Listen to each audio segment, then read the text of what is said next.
اعوذ باللہ من الشیطان الرجیم، بسم اللہ الرحمن الرحیم۔ شروع اللہ کے نام سے جو بہت مہربان اور نہایت رحم کرنے والا ہے۔ محترم سامعین، السلام علیکم ورحمۃ اللہ وبرکاتہ۔ امید ہے آپ سب خیر و عافیت سے ہوں گے اور دعا گو ہوں کہ رب کریم ہمیشہ آپ کو صحت و تندرستی والی، ہزاروں خوشیوں والی، رحمتوں والی، برکتوں والی زندگی گزارنے کی توفیق عطا فرمائے۔ سامعین، آج میں آپ کے ساتھ ماہ ربیع الاول کے آخری جمعے کا بہت ہی خاص، بہت ہی مجرب وظیفہ شیئر کرنے جا رہی ہوں۔ آج کا وظیفہ بہت ہی متعبر وظیفہ ہے۔ اس وظیفے کو کرنے سے رب کریم آپ کے دل کی ہر حاجت کو پورا کرے گا۔ سب سے بڑا، رب کریم آپ کی تنگ دستی کو دور فرمائے گا۔ آج کا وظیفہ قرآن پاک کی بہت ہی مبارک سورت سورہ ملک پر منحصر وظیفہ ہے۔ پیارے بہن بھائیوں، اگر آپ اس وظیفے کو جمعہ المبارک کے مبارک دن کو کریں گے تو رب کریم آپ پر رحمتیں، برکتیں نازل فرمائے گا، کیونکہ نبی کریم صلی اللہ علیہ وآلہ وسلم کا ارشاد ہے کہ جو کوئی اس سورت کو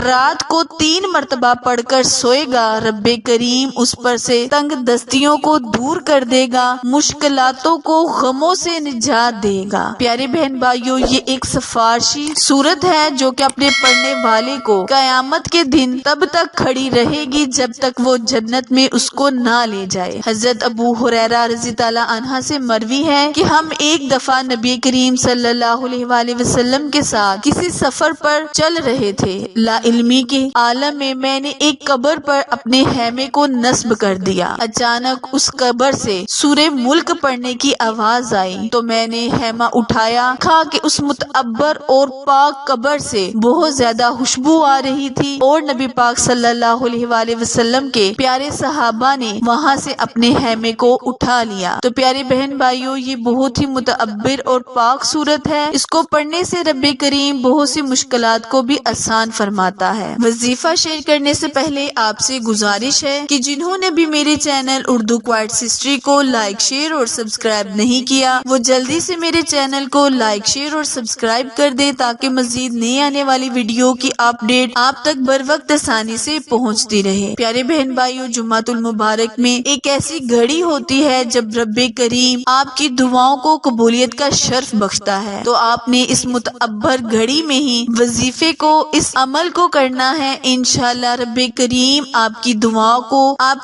دعاؤں کو قبولیت کا شرف بخشے گا۔ کرنا آپ نے یہ ہے کہ آپ نے بعد نماز عصر جمعہ المبارک کے دن وضو کر لینا ہے اور نماز عصر کے بعد آپ نے اس وظیفے کو یعنی سورہ ملک کو 3 مرتبہ پڑھ لینا ہے۔ جس بھی حاجت اور نیت کے تحت آپ پڑھیں گے اس کا رب کریم سے ذکر کرنا ہے، دعا کے لیے ہاتھ اٹھانا ہے۔ اول اور آخر آپ نے 3 مرتبہ درود ابراہیم پڑھ کر رب کریم سے دعا کے لیے ہاتھ اٹھا کر اپنی حاجت کا ذکر کرنا ہے۔ انشاءاللہ رب کریم سورہ ملک کے صدقے آپ کے ہر گناہ کو معاف کرے گا، آپ کی تنگ دستیوں کو دور کرے گا، آپ کی حاجات کو پورا کرے گا۔ وظیفہ دوبارہ ملاحظہ فرمائیں۔ کرنا آپ نے یہ ہے کہ جمعہ المبارک کے دن بعد نماز عصر باوضو ہو کر 3 مرتبہ سورہ ملک کی تلاوت کرنی ہے۔ اول اور آخر آپ نے 3 مرتبہ یا کثرت کے ساتھ درود ابراہیم پڑھتے ہوئے دعا کے لیے ہاتھ اٹھانے ہیں، اپنی حاجت کا رب کریم سے ذکر کرنا ہے۔ انشاءاللہ رب کریم سے مانگی کی جانے والی ہر دعا کو رب کریم ضرور سنے گا اور جمعہ المبارک کے بابرکت دن کے صدقے اللہ پاک کی رحمتیں، برکتیں آپ پر نازل ہوں گی۔ وظیفہ اگر پسند آئے تو لائک، شیئر اور سبسکرائب کرنا مت بھولیں، کیونکہ آپ لوگوں کی سپورٹ ہماری کامیابی کا ذریعہ ہے۔ آخر میں دعا ہے، التجا ہے کہ اللہ پاک میرے اور آپ کے ہر صغیرہ اور کبیرہ گناہ کو معاف فرمائے۔ پیارے بہن بھائیوں، میرے چینل اردو کوئٹس ہسٹری کو لائک، شیئر اور سبسکرائب کرنا مت بھولیں۔